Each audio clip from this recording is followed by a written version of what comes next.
Bora então? Bora. Continuar? Hoje vai ser mais intenso ainda. Entram os meninos. Chegam eles. Eles já nasceram tendo experiências muito diferentes. Como que isso marca diferente cada um? Altas emoções. A gente até veio para um lugar mais aberto. Pra gente... 27 de fevereiro de 2015. Eu sempre quis fazer um parto natural. No momento em que a gente ficou grávidos e que eu fui buscar médicos, eu tinha gostado muito de uma médica aí de uma doula, mas infelizmente elas não tinham agenda naquele momento. E aí eu acabei indo para um médico que eu também gostava muito, mas que ele sempre disse para mim que era um parto gemelar e que ele não faria nenhum parto normal, na verdade, né? Ele faria uma cesárea. E eu, um pouco sem opção, fui acompanhada por ele, até que um dia eu vou fazer uma das ultrassonografias dos meninos. E nesse dia eu entro num elevador e tem uma pessoa dentro do elevador. E ele vira pra mim e fala assim: uau, essa barriga é de gêmeos, tá grávida de gêmeos? Não deixa tirarem os teus filhos antes do tempo. Deixa ser um processo natural das crianças. Ele foi um mensageiro. Daí eu falei pra ele: você trabalha aqui? Aí ele sai comigo, ele fala: trabalho, eu tenho uma sala ali, eu sou pediatra. Eu falei: pô, obrigada. Li ali a plaquinha, guardei o nome, as 7 chaves no meu coração e fui fazer a ultrassonografia. Quando eu vou fazer a ultra, né, essa pessoa que tá fazendo a ultra vira pra mim e fala: olha, Guta, eu por mim, a gente interrompe essa gravidez aqui, os meninos estão bem, eles já têm peso e eu vou ligar pro teu médico pra gente conduzir dessa forma e tal. E eu voltei pra casa super frustrada, né? Falei pro João, falei: cara, eu não vou interromper. E nesse dia eu resolvi ligar pra doula, que lá atrás tinha me dito: não, a gente tava de 36 semanas. 36 semanas, exatamente, claro. Eu expliquei essa história do elevador e tal, e ela vira e fala: eu vou ligar pra médica, porque a gente antecipou um parto e eu acho que a gente consegue encaixar o seu. Nossa, eu tenho uma notícia maravilhosa pra você. A gente vai conseguir fazer seu parto. Gente, eu choro muito. Vai, tá lindo. Mete bronca. Só que com uma única condição: precisa ser a nossa equipe. Nosso pediatra, a médica, eu como doula e tal. E eu falei: tá tudo certo. Foi uma decisão difícil, mas eu decido ali que eu quero, porque era meu sonho ter um parto natural. Só que eu pergunto pra ela: bom, me passa o nome, né, das pessoas que vão fazer parte aí do meu parto. E ela me dá o nome do pediatra. É o cara do elevador. Aí eu, né, as coincidências que a gente ama, eu falei: bom, tá aí a resposta. Tô em casa, deitada na cama, dormindo. E o João tinha ido dar aula de yoga. Eu sonho com a minha mãe, eu falando assim: mãe, virando pra trás. E a minha bolsa estoura. Eu tava sozinha em casa e eu tava muito tranquila. Aí eu liguei pro João. Pra mim, estourou a bolsa, é tipo, vai nascer. Ela morava no alto de uma ladeirona.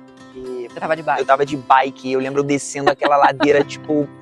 E eu falei: cara, se acontece alguma coisa comigo aqui, eu vou ser um trabalhão a mais, né? Tipo, caí, estabaquei, me quebrei, o filho nascendo e o João indo pro hospital. Eu falei: não, calma. E eu cheguei em casa, tava lá a Guta. Aí eu acho que assim que eu cheguei em casa, estourou a segunda bolsa. A segunda eu vi estourar, tipo assim, água pra tudo quanto é lado. Eu falei: como é que funciona isso daqui? Veio a doula. Eu lembro que eu fui pra praia pra fazer uma oração e tal, no mar ali. Mas ali num momento eu falei: cara, Elô, acho que tá na hora. Tá na hora. E aí a gente foi pro hospital, eu dirigindo, a dor lá atrás já tipo, eita, e aquela coisa, né? Você olha e fala: meu Deus do céu, tá tudo certo, tá? Chegamos... E a sensação que eu tinha é que eu já tava, tipo, cara, no carro, que eu já tava, tipo... Beleza, chegamos no hospital. Eu lembro de um momento nessa que a médica ainda não tinha chegado. E tinha uma médica da equipe e ela fazendo a ultra, ela não conseguia achar o coração do segundo. Achou de um, mas do outro não. A médica achou, chegou e achou, foi isso. Ufa. Então começa animado, mas acontecem essas coincidências que a Guta fala, são mensagens de que nós estamos assistidos. Tem algo maior que está vendo o que está acontecendo. Isso foi mega importante, porque muita coisa começou a acontecer. E aí começa, então, o processo de parto. E quando a médica faz o toque, um deles estava com a mão na cabeça. Não dava para nascer assim porque ia machucar o ombro, a clavícula.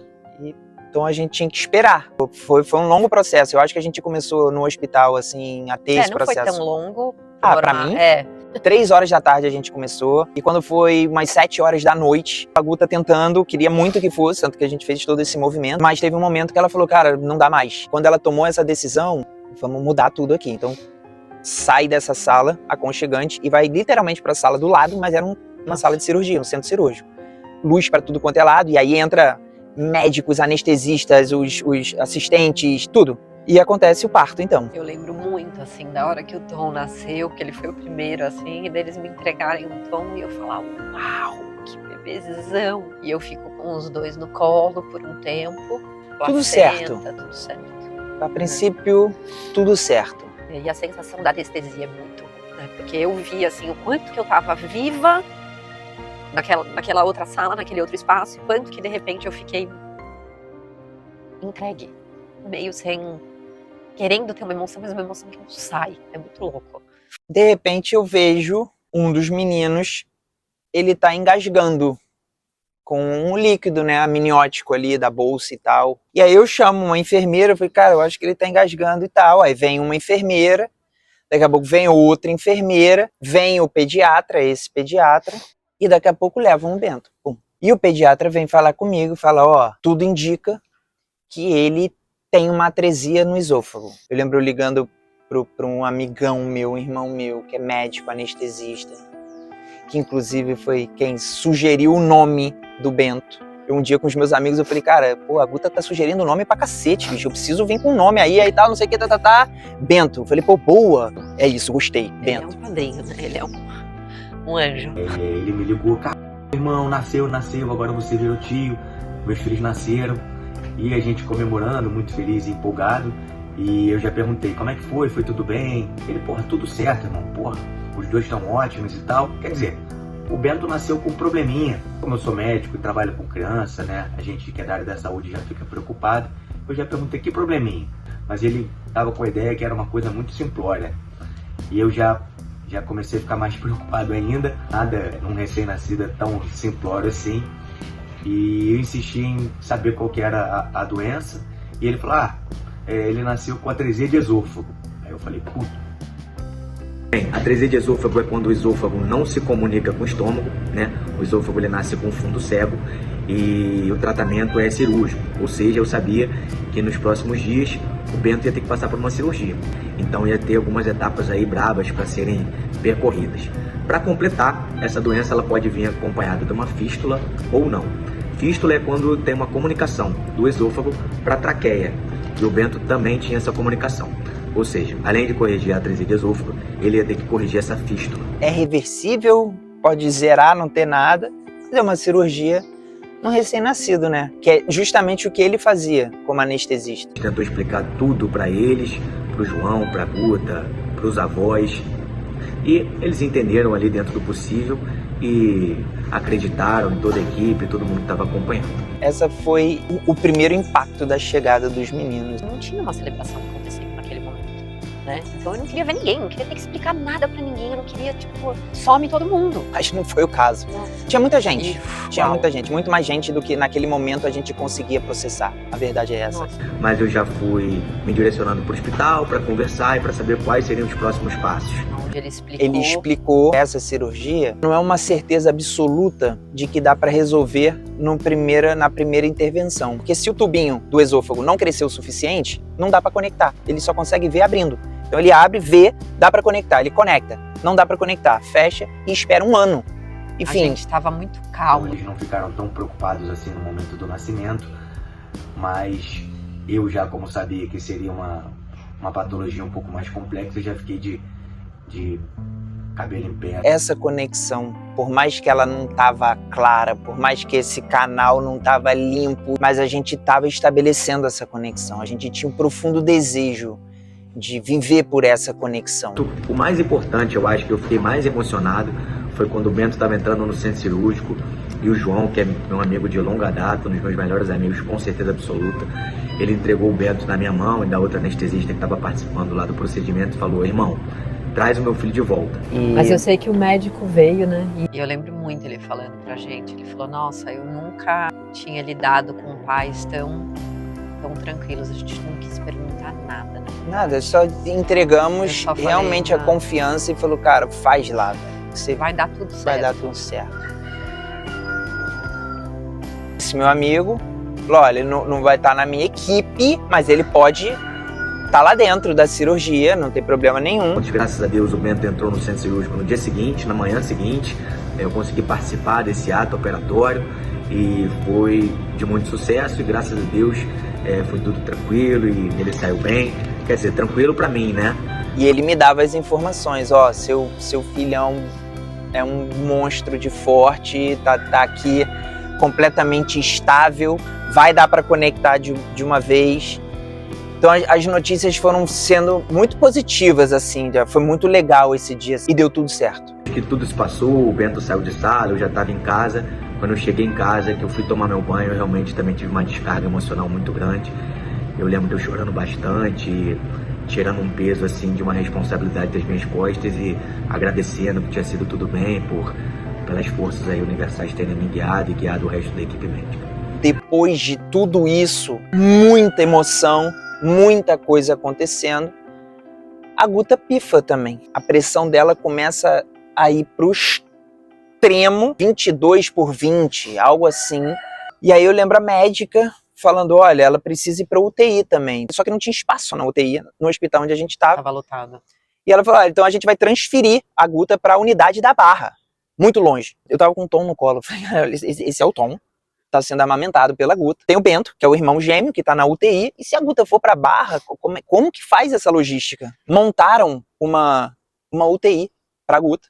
Por um lado isso foi legal, porque a gente ficou mais tempo no hospital, perto do Bento. Mas óbvio que foi muita coisa ao mesmo tempo. Tendo que lidar com todas as pessoas que iam lá visitar, sem a menor vontade, sendo muito sincero, não tinha energia para aquilo. Eu tava quebrado também. A gente só tinha energia para aquilo que precisava ter energia. Era isso que eu podia dar. Eu podia dar para os meus filhos e para minha família. Só. Tem muitas mensagens aqui. A primeira mensagem que eu queria compartilhar é: cara, tá todo mundo vivendo os seus processos. Tá todo mundo lutando a sua batalha. E você gostaria que aquela pessoa estivesse lutando a sua batalha, mas ele tá vivendo a dele. E à medida que eu tenho essa liberdade em mim de poder viver a minha batalha, sabendo o quão difícil que ela está sendo para mim, independente das circunstâncias, porque é o que eu sei lidar naquele momento, os recursos que eu tenho e eu estou sendo trabalhado naquilo. Se eu tenho essa liberdade, eu consigo dar a liberdade para as pessoas viverem as suas batalhas. Eu acho que é justamente a gente ter que se explicar para alguém, que agradar alguém, que aquilo vai fazendo com que eu me expresse através da minha dor. E se eu me expresso através da minha dor, eu inconscientemente vou machucar o outro também. Então é um trabalho muito nosso de estar totalmente disponível para a sua batalha, que vai ser difícil. Vocês estão conversando, né? Gente, pela primeira vez eles se perceberam.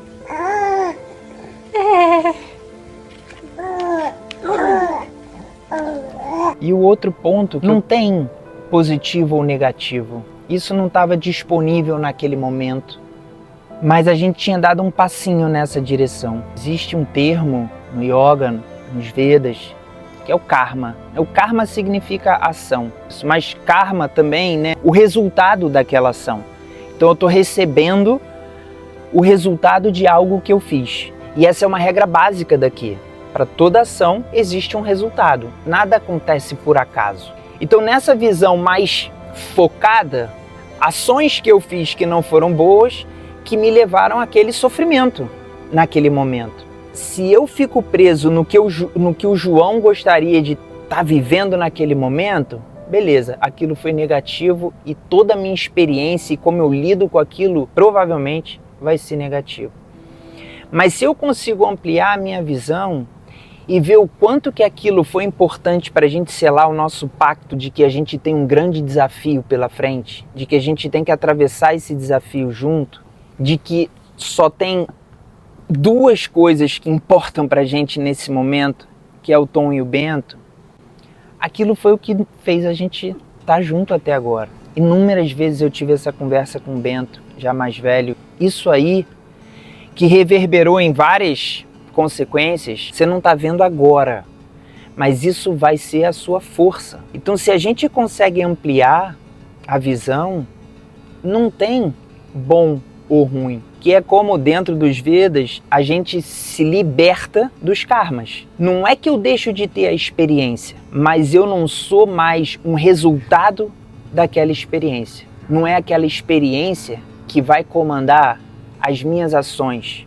Aquilo acontece, aquilo bate em mim, mas você tem a capacidade de se conectar com algo maior que vai te dar outros recursos para lidar com aquilo.